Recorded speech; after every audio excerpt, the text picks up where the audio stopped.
I gotta give our boy Gao Shun some props. Boy sure knows how to get Mao Mao's attention. He's all like, "So, Mao Mao, will you help me out with a problem?" And then Mao Mao proceeds to be like, I guess. Then Gao Shun's like, "It's about poison." Mao Mao proceeds to be at full attention, listening intently.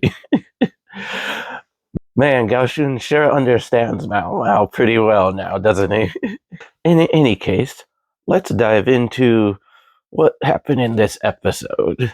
And as previously mentioned, we know that our case of the day is a poison case involving pufferfish, as well as some seaweed, as we came to learn as the episode progressed.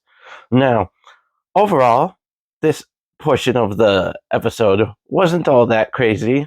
It was just Mao Mao going through her little it was just Mao Mao doing her usual little detective things, kind of figuring out how the poison occurred, where it came from, and so on. And we find out that the poison was actually coming from some seaweed that the merchants had ordered from the south.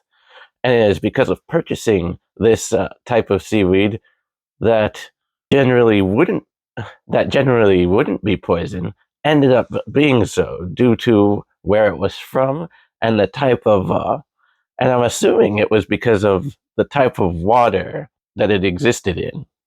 Aside from that, we don't find out too much except potentially that the motivation behind the poisoning maybe isn't quite what it seems, because the motivation we're given the for the man who tried to poison his brother is that he felt inferior and thus wanted to get his brother out of the way so that he would be more, I guess you could say, positively looked upon.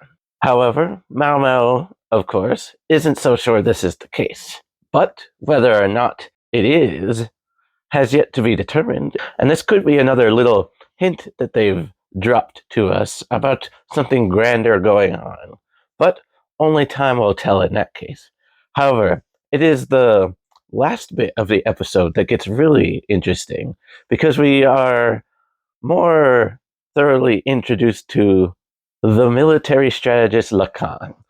And from what I've gleaned from his character so far, he is a rather shady individual. He says some rather unnerving things involving a courtesan he was interested in. And he was saying things like he wanted to potentially force himself upon her one day because of her personality being on the cold side, yet being smart. And he was like drawn to that.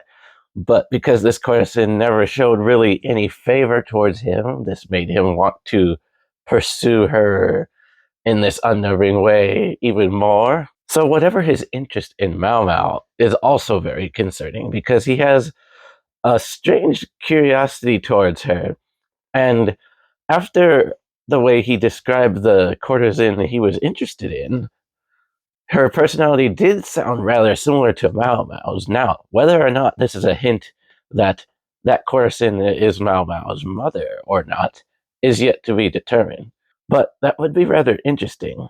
What is more interesting here is that while Lacan was telling his story about this courtesan, he said he tried to buy her off once, but she was too expensive, so he did something to lower her value.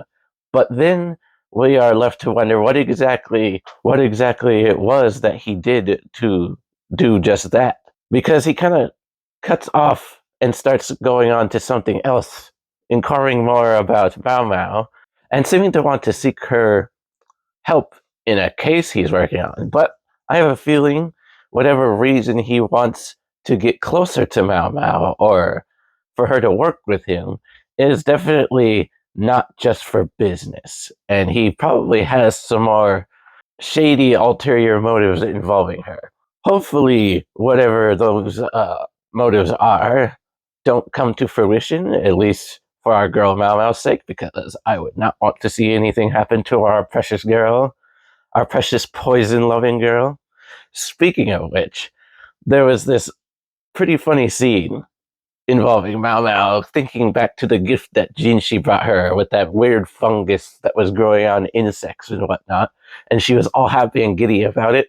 when Jinshi happens to come into the room and she bumps into him and she turns around with like this really cute uh expression as well as this really kind voice he's not really used to having come out of her mouth, where she turns around and welcomes him home, kind of sweet like.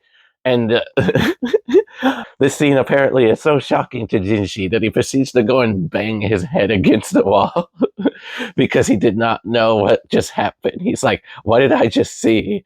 And I feel like it was a bit overwhelming, which is why he had to bring himself back to his senses by pounding his head against the wall. Whether or not that was the reason for it, it was rather entertaining nonetheless. In any case, I look forward to seeing what else happens involving this military officer, Lacan, and hopefully whatever it is involving him doesn't turn to something more dark and dastardly with our girl Maomao. But I guess we'll find out more with the next episode. So I'll see you guys next week for episode 16 of the Apothecary Diaries. With that said, Mr. Haori, out.